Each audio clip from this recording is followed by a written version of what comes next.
அனைவருக்கும் ஸ்தோத்திரம். தொடர்ந்து தொடர் வேதாகமத்தை வாசிக்கலாம். இந்த நாளில ஆதியாகம புஸ்தகம் 19, தொடக்க நூல் 19. சோதோமின் தீச்செயல். மாலை வேளையில் ஆண்டவரின் தூதர் இருவர் சோதோமுக்கு வந்தனர். அப்பொழுது நகரின் நுழைவாயில் லோத்து உட்கார்ந்திருந்தார். அவர் அவர்களை கண்டவுடன் எழுந்து சந்திக்க சென்று தரை மட்டும் தாழ்ந்து அவர்களை வணங்கினார். பிறகு, என் தலைவர்களே, அருள் கூர்ந்து அடியானை இல்லத்திற்கு வாருங்கள், உங்கள் கால்களை கழுவி இரவு தங்குங்கள், காலையில் எழுந்து உங்கள் வழிப்பயணத்தை தொடருங்கள் என்று சொன்னார்.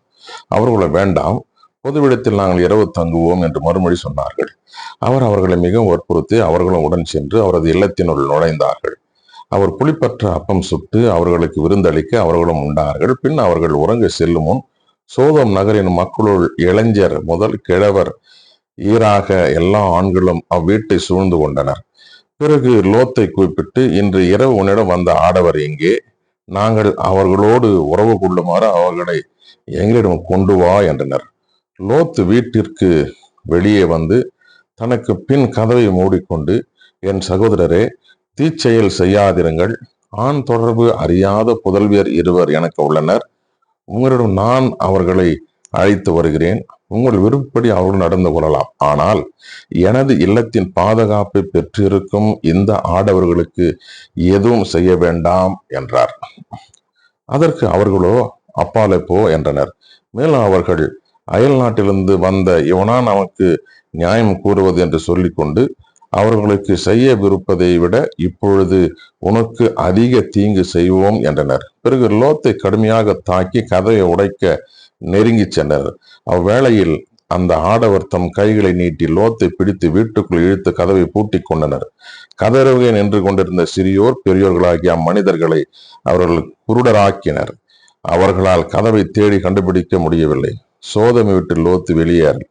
மேலும் அந்த மனிதர்கள் லோத்தை நோக்கி, இங்கே உன்னை சார்ந்த வேறு யாரானும் உளரோ, மருமகனோ, புதல்வரோ, புதல்வியரோ உன்னை சார்ந்த வேறு யாரானும் இந்நகரில் இருந்தார், அவருடைய இடத்திலிருந்து உடன் அழைத்து கொண்டு போய்விடு. இந்த இடத்தில் மக்களுக்கு எதிராக பெரும் கண்டன குரல் ஆண்டவர் திருமுன் எழுந்துள்ளதால் நாங்கள் இந்த இடத்தை அழிக்கும்படி எங்களை அவர் அனுப்பியுள்ளார் என்றனர். உடனே லோத்து வெளியே தம் புதல்வியருக்கு மனமொப்பதமாயிருந்த மருமக்களோடு பேசி, நீங்கள் எழுந்து விடுத்து விட்டு புறப்படுங்கள், ஏனெனில் ஆண்டவர் நகரை அழிக்கப் போகிறார் என்றார். அவருடைய மருமக்களுக்கு இது நகைப்புக்குரியதாய் தோன்றியது. பொழுது விடியும் வேளையில் தூதர்கள் லோத்தை நோக்கி, நீ எழுந்திரு, உன் மனைவியையும் உன் புதல்வியரையும் கூட்டிக் கொண்டு போ, இல்லையேல் இந்நகரின் தண்டனை தீர்ப்பில் நீயும் அகப்பட்டு அழிவாய் என்று வற்புறுத்தி கூறினார்கள். அவர் காலம் தாழ்த்தினார். ஆண்டவர் அவர் மீது இரக்கம் வைத்திருந்ததால் அந்த மனிதர்கள் அவரது கையையும் அவர் மனைவியின் கையையும் அவர் இரு புதல்வியர் கைகளையும் பிடித்து கொண்டு போய் நகருக்கு வெளியே விட்டார்கள். அவர்களை வெளியே அழைத்து வந்தவுடன் அந்த மனிதர்கள் அவரை நோக்கி, நீ உயிர் தப்புமாறு ஓடிப்போ, திரும்பி பார்க்காதே, சமவெளி எங்கேயும் தங்காதே, மலையை நோக்கி தப்பி ஓடு, இல்லையேல் அழிந்து போவா என்றார்கள். லோத் அவர்களை நோக்கி, என் தலைவர்களே, வேண்டாம், உங்கள் அடியானுக்கு உங்கள் பார்வையில் இரக்கம் கிடைத்துள்ளது. என் உயிரை காக்கும் பொருட்டு நீர் காட்டிய பேரன்பு உயர்ந்தது. ஆயினும் மலையை நோக்கி தப்பி ஓட என்னால் இயலாது. ஓடினால் தீங்கு ஏற்பட்டு நான் செத்து போவேன். எனவே நான் தப்பி ஓடி சேர்வதற்கு வசதியாக இதோ ஒரு நகர் அருகில் உள்ளது. அது சிறிதாக இருக்கிறது. அதற்குள் ஓடி போக விடுங்கள். அது சிறிய நகர் தானே, நானும் உயிர் பிழைப்பேன் என்றார். அதற்கு தூதர் ஒருவர், நல்லது, அப்படி ஆகட்டும். இந்த காரியத்திலும் உனக்கு கருணை காட்டியுள்ளேன். நீ கேட்டபடி அந்நகரை நான் அழிக்க மாட்டேன். நீ அங்கு விரைந்தோடி தப்பித்துக்கொள். நீ அங்கு சென்று சேர மட்டும் என்னால் ஒன்றும் செய்ய இயலாது என்றார். இதனால் அந்த நகருக்கு சோவார் எனும் பெயர் வழங்கிற்று. சோதோம் கொமோராவின் அழிவு. லோத்து சோவாரை அடைந்த பொழுது கதிரவன் மண்ணுலகினுள் உதித்திருந்தான். அப்பொழுது ஆண்டவர் வானத்திலிருந்து சோதோம் கொமோரா நகர்களின் மேல் கந்தகமும் நெருப்பும் பொழிய செய்தார். அந்நகரங்களையும் அவற்றை சுற்றியிருந்த சமவெளி முழுவதையும் அழித்தார்.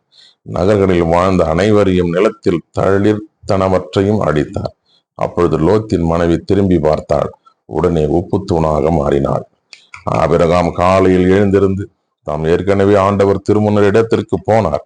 அவர் சோதமையும் குமாரையும் சூழ்ந்திருந்த நிலப்புகளை நோக்கி பார்த்த பொழுது சூளையின் புகை போல் நிலப்பரப்பிலிருந்து புகை கிளம்ப கண்டார். கடவுள் சமவெளி நகர்களை அழித்த பொழுது ஆபிரகாமை நினைவு கூர்ந்தார். எனவே லோத்து குடியிருந்த நகர்களை அழித்த போது கடவுள் அவரை காப்பாற்றினார். மோவாபியர், அம்மோனியரின் தோற்றம்.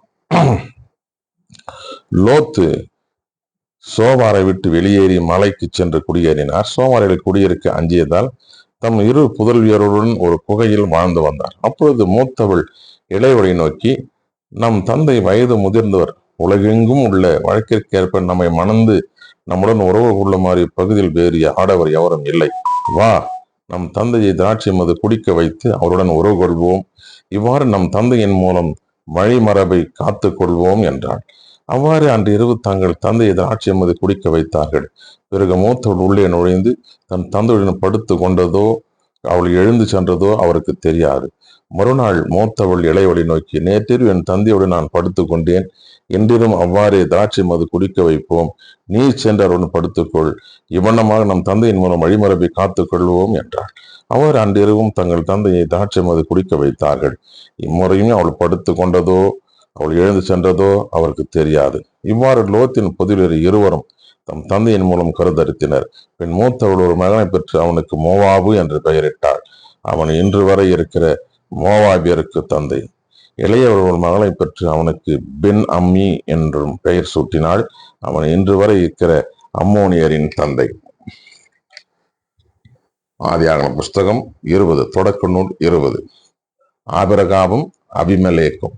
ஆபிரகாம் அங்கிருந்து புறப்பட்டு நேவுக்கு சென்று காதேசுக்கு சூருக்கும் இடைப்பட்ட பகுதியில் வாழ்ந்து பின்னர் கேராவில் தங்கினார். அப்பொழுது ஆபிரகாம் தன் மனைவி சாராவை தம் சகோதரி என்று சொல்லிக் கொண்டமையால் கேரார் மன்னனாகிய அபிமெலேக்கு ஆள் அனுப்பி அவளை அழைத்து வர செய்தான். இரவில் ஆண்டவர் அபிமெலேக்கு கனவில் தோன்றியதோ, நீ அழைத்து வர செய்த பெண்ணின் பொருட்டு நீ சாகப் போகிறாய், ஏனெனில் அவள் ஒருவனுக்கு வாழ்க்கப்பட்டவள் என்று கூறினார்.